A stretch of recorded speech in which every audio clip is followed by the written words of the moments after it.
I never thought the people who were supposed to love me most would be the ones to destroy me. But that day in the lawyer's office in downtown Chicago changed everything. My father had just passed away after a long battle with cancer.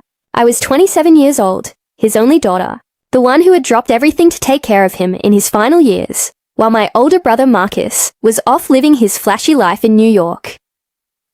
The will reading started normally enough. The conference room smelled like expensive wood and fresh coffee. My mom sat there quietly, already knowing what was coming. Then the lawyer cleared his throat and began reading. My father had built a successful construction empire over 30 years. Millions in assets, properties across Illinois and Wisconsin, investments, and a healthy retirement fund. I expected it to be split fairly. Instead, the words hit me like a truck. Everything, every single dollar, every property, every share, had been left to Marcus. My name wasn't even mentioned. I sat there frozen, while Marcus smiled across the table, like he had just won the lottery. Later, I found out the truth. He had spent the last 2 years of Dad's illness, slowly turning him against me. He planted stories that I was only caring for Dad for the money. He forged documents showing I had taken loans from the company. He even convinced Dad that I was secretly planning to sell everything once he was gone.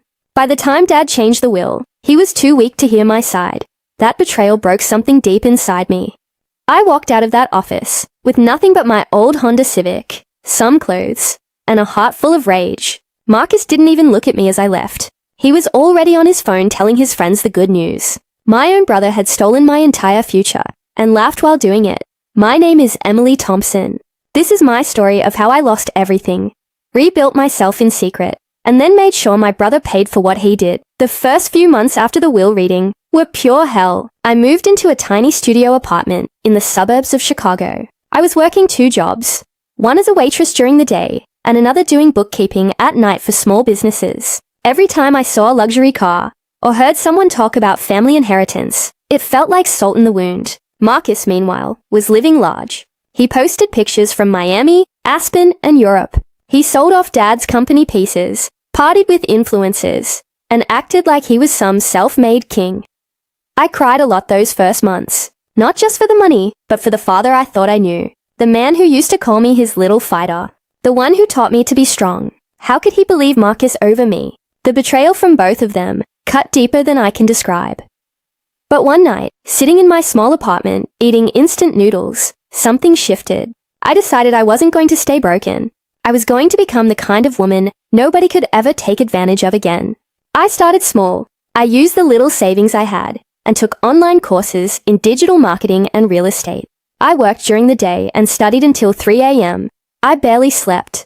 By the end of the first year, I had my real estate license. I started flipping small properties on the south side, using hard money loans. It was risky. I lost money on the first 2 deals and almost gave up.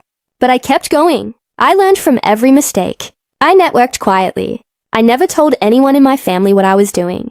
To them, I was still struggling Emily, who couldn't get her life together. That secrecy became my greatest weapon. 2 years in, I made my first big win. A run-down apartment building in a neighborhood that was starting to gentrify. I bought it cheap, fixed it up with a small crew, and sold it for almost 3 times what I paid. That profit went right back into the next deal. Then the next. I started an LLC under a different name, so Marcus and Mom wouldn't find out. I moved to a nicer but still modest apartment in Lincoln Park. Nothing flashy. I drove the same old car. I wanted to stay invisible until I was ready.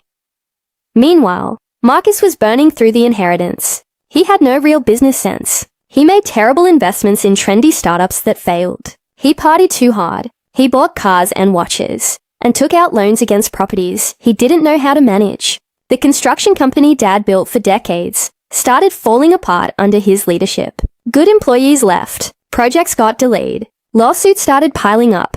I watched all of it from a distance. I had a private investigator friend who kept me updated. Every time I heard about Marcus's failures, a cold satisfaction grew inside me. But I wasn't ready yet. I needed to be bulletproof. By year 4, my secret real estate portfolio had grown to over 20 properties. I had expanded into commercial spaces and partnered with a couple of silent investors who believed in me. I was making serious money, 7 figures a year, but still living modestly. I had changed my last name legally to my mother's maiden name, Reynolds. Nobody connected the quiet, successful investor, Emily Reynolds, with the broken girl Marcus had destroyed. The turning point came when I found out Marcus was trying to sell the last big asset Dad had left, the family lake house in Wisconsin, where we spent every summer as kids. That house held so many memories. Dad taught me to fish there. He told me stories about building his first company. Marcus didn't care about any of that. He just wanted quick cash, because his creditors were closing in. That was when I decided it was time. I spent months planning. I hired the best lawyers. I gathered every piece of evidence about how Marcus had manipulated Dad during his illness. Medical records, witness statements from nurses, even recordings from people Marcus had bragged to while drunk.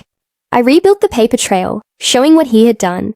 Then I started buying up his debt quietly. Through different companies, I purchased the loans he had defaulted on. By the time he realized what was happening, I owned most of his financial obligations. The public revenge came on a cold October morning. I arranged a big meeting at the lake house. Marcus thought it was a potential buyer. Instead, he walked in to find me sitting at the head of the table with my team of lawyers and a few key family friends. The look on his face when he recognized me was something I will never forget. "What the hell are you doing here?" he demanded. I smiled calmly. "I'm here to take back what's mine, brother." That moment was 4 years in the making. I laid everything out. The evidence of his manipulation, the way he had isolated Dad, the forged documents, the financial mismanagement. Then I showed him the paperwork, proving I now controlled his major debts. I offered him a deal. He could sign over the remaining assets to me, including the lake house, and I would forgive a portion of the debt. Or we could go to court and I would destroy him publicly. He tried to fight it first. He yelled, he threatened, he even cried, and said Dad would be ashamed of me. The irony was almost funny, but in the end, he had no choice. His empire was crumbling. Creditors were calling daily. His fake friends had already disappeared. I made sure the story got out in the right way, not as a tabloid scandal, but through carefully placed business news articles about the Thompson family company's restructuring under new leadership. People in Chicago's real estate and construction circles started talking. Marcus's reputation was finished. The best part was watching him have to move out of the luxury condo he had bought with Dad's money. I didn't gloat openly. I didn't need to. The quiet satisfaction of knowing I had won was enough. But this story isn't over yet, because what happened after the revenge is just as important. After Marcus signed those papers at the lake house, I stood alone on the wooden deck for a long time. The wind coming off the water felt different that day. It wasn't cold anymore. It felt like freedom. For 4 long years, I had lived in the shadows, hiding my success, biting my tongue every time someone asked about my family. Now the silence was finally broken, and the truth had come out. Exactly the way I planned it. I officially took control of what remained of my father's company and renamed it Reynolds Construction Group.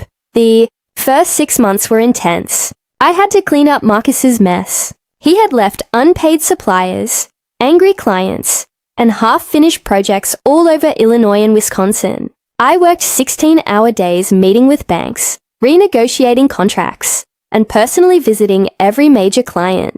Some of them remembered me as the quiet girl who used to bring coffee to my dad's office. They were shocked to see me in charge, but many of them respected the comeback story once they heard the truth. I brought back several key employees who had quit because of Marcus's arrogant behavior. People like Tom, our old site manager, who had been with Dad for 22 years. When I called him, he actually got emotional on the phone. "Emily, I always knew something wasn't right," he told me. Having loyal people around me again made the company feel like a real family for the first time. Within 18 months, Reynolds Construction Group was not only stable, it was growing faster than it ever had. I focused on sustainable building and affordable housing projects in Chicago's underserved neighborhoods. One of our biggest wins was redeveloping an old industrial block in the South Side into modern mixed-use spaces with apartments people could actually afford. The local news did a story on it, and suddenly, we had more opportunities than we could handle. But success didn't come without new challenges. A big developer tried to sabotage one of our projects by spreading rumors that we were financially unstable because of the family drama. I faced it head-on. Instead of hiding, I gave an exclusive interview to a respected business magazine in Chicago. I told my full story, not in a bitter way, but with honesty. I talked about losing everything, rebuilding in secret, and taking back my father's legacy the right way. That article went viral in real estate circles across the Midwest. People reached out to me from all over the country. Women especially shared their own stories of being pushed out of family businesses. It felt good knowing I wasn't alone. Marcus's downfall continued. In ways I didn't even have to push. He moved to Florida thinking he could start over. He tried flipping houses, but lost money on every deal. His expensive habits never changed. I heard through mutual contacts that he was living in a small apartment in Tampa, driving an old car and working as a car salesman. The same brother who once flew first class everywhere now struggled to make rent. He sent me one message 2 years after the lake house meeting. It said, "I'm sorry. Can we talk?" I stared at it for a long time before deleting it. Some apologies come too late. My relationship with my mother evolved slowly. She reached out 6 months after I took over the company. We met at a small cafe in Napperville. She cried the entire time. She admitted that Marcus had pressured her too, saying if she defended me, Dad would cut her out as well. She was scared and selfish. I told her I understood fear, but I couldn't forget how she stayed silent while I was being erased. We don't have a close relationship now, but we are civil. She lives quietly in the same house, and I make sure she's financially comfortable. That's the best I can do. As the company grew, I started focusing on my personal life too. I had avoided relationships during my secret success years because I didn't trust anyone. But I met someone genuine. His name is Alex. He's a structural engineer who worked on one of our projects. He didn't know my full story at first. When I finally told him everything over dinner one night, he just listened. No judgment. He said, "You turned pain into something powerful. That's rare." We got married 2 years later in a small ceremony at the lake house. Only close friends and a few trusted employees attended. No big flashy wedding. That wasn't my style. I also started mentoring young women who reached out after seeing my story. I created a small scholarship program through the company for girls from single-parent homes who want to study business or construction management. Every quarter I meet with them and share the real lessons. Protect your money, trust slowly, and never let family guilt stop you from building your own empire. One girl named Sophia reminded me so much of myself. Her brother had stolen money from their mother's estate. After working with her for a year, she started her own small design firm. Seeing her win felt like winning again. Of course, there were more obstacles. 3 years into running the company, we faced a major lawsuit from one of Marcus's old shady partners, who claimed we owed him money. It was a tough legal battle that lasted almost a year. I spent many sleepless nights going through old documents and meeting with lawyers. But we won. The judge saw the pattern of manipulation and ruled completely in our favor. That victory felt like the final nail in the old chapter. Today, Reynolds Construction Group employs over 180 people and has projects in 3 states. We just broke ground on a large community center in Chicago that will serve thousands of families. I still live in a beautiful but not extravagant home in the western suburbs. I drive a nice SUV, but nothing crazy. I remember what it felt like to have nothing, and I never want to forget that feeling. It keeps me grounded. Looking back, the greatest revenge wasn't just watching Marcus lose everything. It was proving to myself that I could rise higher than any of them ever imagined. I turned betrayal into power. I took a broken legacy and made it stronger, cleaner, and more meaningful. The underdog daughter who was thrown away became the one who built an empire with her own hands. If you're sitting there right now watching this, and your own family has betrayed you, I want you to hear this clearly. The pain is brutal. The nights you cry alone are real. But that pain can become your fuel. Don't rush your revenge. Build quietly. Get stronger than they ever thought possible. When you're ready, strike with intelligence, not just anger. And when you win, don't become like them. Stay humble, stay kind, but stay strong. The best revenge really is becoming unstoppable while they watch from the sidelines. My name is Emily Reynolds. I started with nothing but rage and determination, and I won. Thank you for staying with this full story. It took me years to live it and months to finally share it. If this resonated with you, please share your own experiences in the comments. Let's build a community of people who refuse to stay broken. Hit that like button, subscribe to Revenge Orchid, and turn on notifications because there are so many more powerful stories coming.